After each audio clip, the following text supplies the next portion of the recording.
ನಮಸ್ತೆ, ನಾನು ನಿಮ್ ಡಾಕ್ಟರ್ ಅಜಿತ್ ಕುಮಾರ್.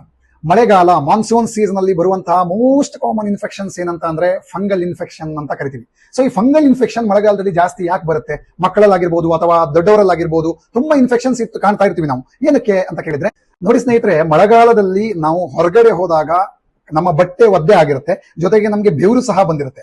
ಅವಾಗ ನಾವು ಏನ್ ಮಾಡ್ಬೇಕಂತಂದ್ರೆ, ಮನೆಗೆ ಬಂದ ತಕ್ಷಣ ಮಕ್ಕಳಾಗ್ಲಿ ಅಥವಾ ಹಿರಿಯವರಾಗ್ಲಿ ಇಮಿಡಿಯೇಟ್ ನಾವು ಆ ಬಟ್ಟೆಯನ್ನ ಚೇಂಜ್ ಮಾಡಿ ಸ್ನಾನ ಮಾಡಿ ಇಮಿಡಿಯೇಟ್ ಆಗಿ ನಮ್ಮ ಬಾಡಿಯನ್ನ ಡ್ರೈ ಮಾಡ್ಕೋಬೇಕಾಗುತ್ತೆ. ಒಂದು ವೇಳೆ ನೀವು ಡ್ರೈ ಮಾಡ್ಲಿಲ್ಲ, ನಿಮ್ಮ ಬಾಡಿ ಮಾಯ್ಸ್ಟ್ ಇದೆ ಅಂತಂದ್ರೆ, ನೀರೆಲ್ಲ ಜಾಸ್ತಿ ಇದೆ, ಬೆವರು ಜಾಸ್ತಿ ಇದೆ ಅಂತಂದ್ರೆ ನಿಮ್ಗೆ ಆ ಇನ್ಫೆಕ್ಷನ್ ಮಲ್ಟಿಪ್ಲೈ ಆಗ್ತಾ ಹೋಗುತ್ತೆ, ಫಂಗಲ್ ಇನ್ಫೆಕ್ಷನ್ ಬೇಗ ಬರುತ್ತೆ. ಇದಕ್ಕೆ ನಾವು ಏನ್ ಮಾಡ್ಬೇಕಪ್ಪ ಕೇಳಿದ್ರೆ, ಸ್ನೇಹಿತರೆ, ಮಳೆಗಾಲದಲ್ಲಿ ನೀವು ಒದ್ದೆ ಬಟ್ಟೆಗಳನ್ನ ರಿಪೀಟ್ ಆಗಿ ಹಾಕುವಂತದನ್ನ ಸ್ಟಾಪ್ ಮಾಡಬೇಕು. ಮತ್ತೆ ಇನ್ನರ್ ವೇರ್ಸ್ ಅನ್ನ ಪದೇ ಪದೇ ಒದ್ದೆ ಇರುವಂತದ್ದು ಹಾಕೋದ್ರಿಂದ ನಿಮಗೆ ಫಂಗಲ್ ಇನ್ಫೆಕ್ಷನ್ ಆಗುತ್ತೆ. ಇದ್ರ ಜೊತೆಗೆ ಹಳೆ ಕೊಂಬ್ ಅಂದ್ರೆ ಹಳೆ ಬಾಚಣಿಗೆ ಅದರಲ್ಲಿ ವೈಟ್ ಫಂಗಸ್ ಆಗಿರುತ್ತೆ, ಅದನ್ನ ನೀವು ಯೂಸ್ ಮಾಡೋದ್ರಿಂದ ಸಹ ನಿಮಗೆ ಫಂಗಸ್ ಬರುತ್ತೆ. ಮತ್ತೇನಂತ ಅಂದ್ರೆ, ನೀವು ಪಿಲ್ಲೋ ಕವರ್ ಆಗಿರ್ಬೋದು, ಬೆಡ್ಶೀಟ್ ಕವರ್ ಆಗಿರ್ಬೋದು, ಎವ್ರಿ 3 days ಒಂದ್ಸಲ ಚೇಂಜ್ ಮಾಡ್ತಾ ಇರಬೇಕು. ಇದ್ರ ಜೊತೆಗೆ ಏನಂದ್ರೆ ಸ್ನೇಹಿತರೆ, ನೀವು ಸ್ವಲ್ಪ ಹೈಜಿನಿಕ್ ಆಗಿರ್ಬೇಕು. ಇಷ್ಟು ಮಾಡಿದ್ರೆ ಸಾಕು, ನೀವು ಫಂಗಲ್ ಇನ್ಫೆಕ್ಷನ್ ಇಂದ ತುಂಬಾ ದೂರ ಉಳಿಬಹುದು ಅಂತ ಹೇಳ್ತಾ ಈ ವಿಡಿಯೋವನ್ನ ಎಲ್ಲರಿಗೂ ಶೇರ್ ಮಾಡಿ, ಮತ್ತೆ ನಮ್ಮ ಯೂಟ್ಯೂಬ್ ಚಾನಲ್ ಅನ್ನ ಸಬ್ಸ್ಕ್ರೈಬ್ ಮಾಡಿ, ಮತ್ತೆ ಇನ್ಸ್ಟಾಗ್ರಾಮ್ ಅಲ್ಲಿ ಫಾಲೋ ಮಾಡಿ. Thank you so much.